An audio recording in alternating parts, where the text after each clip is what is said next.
Hey, do we still have to tease the silly show? Yep. Neener, neener, boo-boo. This is True, Really News with Scott Combs and Tony Verkinnes. All the news you're about to hear is true, as far as you know. Scott? A Japanese family preparing a dinner of octopus were surprised to see not 8 arms, but 9. Huh? 9 arms. In their ignorance, they sold it to a museum for $1.3 million. Actually, that's not true. Octopuses are capable of regenerating their arms, and while unusual, it's not unheard of, according to Michael Vecchione, an invertebrate zoologist at the Smithsonian's National Museum of Natural History in Washington, D.C., who typically studies invertebrates like congresspersons and senators. Question, Tone? Basically invertebrates. No, go ahead. I'm just... My only question is, Yes. do you call a 9-armed octopus an octoplus? Most... An Arizona man's emotional support animal, it's not an octopus, is creating quite a buzz, although really an octopus might work. David Keller thinks the application process to just register an emotional support animal is way too easy, so he tried registering a swarm of bees as his service pet. Oh no, it worked. Oh no. He went to a website. I'm not going to tell you the website's name because they should be so embarrassed that they've fallen off the face of the earth by now. But he went to a website, let's call it usaservicedogregistration.com, and uploaded a random photo of a beehive from the net as his service animal to bring awareness to the issue that anyone could do this. And he was right. Keller was inspired to go through with this after he saw a service dog who was obviously not trained as he dragged his owner through the parking lot. Experts agree. Service dogs don't do that. Experts agree the website he used to register his swarms is one of way too many that make the application process for emotional pets too easy. Not all animals can be trained, by the way. There's actually a law that says only dogs and miniature horses may be used as service animals. What about pot-bellied pigs? Wait for it. Other species are currently given the title, though, from these websites.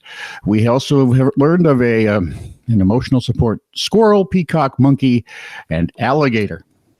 Ha!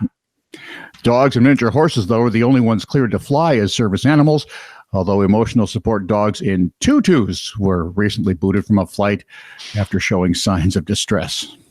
Dude, if your master dressed you in a tutu, you'd be distressed too. You are in utter distress. Yeah. Okay, the guys over at News 5 Cleveland on their website. Oh, here's his name, Ian Cross. They deserve a medal because they're us. Sounds like a detective. He deserves a medal because he's us. And apparently still in the broadcasting industry. Imagine, and we mean that well, not as the insult most people would take it as. Dateline, Columbus, Ohio. Ohio has been added to the Ohio Department of Health's COVID-19 travel advisory map, meaning the state is recommending Ohioans avoid traveling to Ohio. And those entering Ohio after traveling from Ohio are advised to self-quarantine in Ohio for 14 days.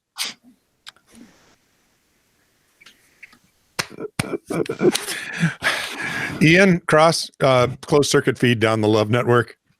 I want to have your babies. Lord, we are stupid people.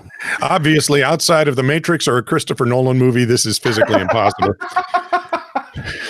Technically, wouldn't I have been quarantined already okay. To be clear, you are free to move about the state, but the ODH recommends staying home except for necessary trips.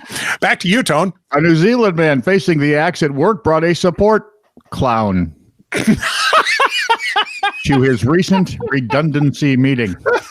Oh, the Department of Redundancy department is involved in this, I guarantee. Yeah. Auckland ad man Joshua Jack said he sensed the bad news was coming when he received an email from his agency employer telling him they needed to have a meeting to discuss his role.